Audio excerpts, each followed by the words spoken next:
NCP leader मजीद मेमन ने ममता बनर्जी के धरने पर कहा कि ममता जी की सीबीआई, अमित शाह और नरेंद्र मोदी के खिलाफ जंग जारी है।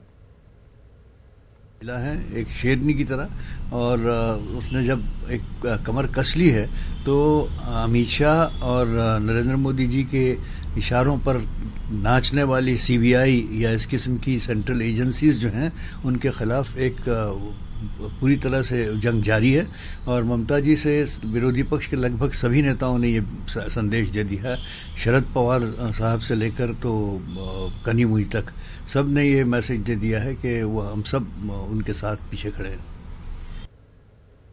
कोलकाता पुलिस कमिश्नर के मामले में सुप्रीम कोर्ट के फैसले पर वजीर कानून रविशंकर प्रसाद ने रद्द-ए-अमल जाहिर किया है। उन्होंने इसे अदलिया की जीत करार दिया। वजीर कानून ने कहा कि बिलाखिर पुलिस कमिश्नर को सीबीआई के सामने पेश होना होगा। रविशंकर प्रसाद ने पूछा कि वो 3 साल से सीबीआई के सामने क्यों नहीं पेश हो रहे थे। आज सुप्रीम कोर्ट के आदेश में स्पष्ट है कि उनके पुलिस कमिश्नर को अपीयर होना होगा सीबीआई के सामने, और कलकत्ता में नहीं शिलांग में अपीयर होना होगा।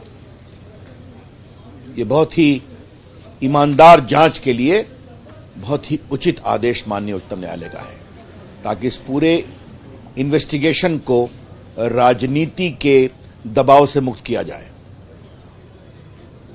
दूसरी बड़ी बात हुई है कि सुप्रीम कोर्ट ने वहां के वरीय पदाधिकारियों के खिलाफ कंटेम्प्ट में भी नोटिस किया है, और उनके जवाब के बाद आगे की कार्रवाई की चिंता की जाएगी। अब कुछ लोग कह रहे हैं कि हमारी जीत है, इस पर हमें क्या कहना है? बड़ा सवाल यह है कि 3 साल से राजीव कुमार क्यों नहीं पेश हो रहे थे? वो कौन सी ताकतें थी जो पुलिस कमिश्नर को पेश होने से रोक रही थी?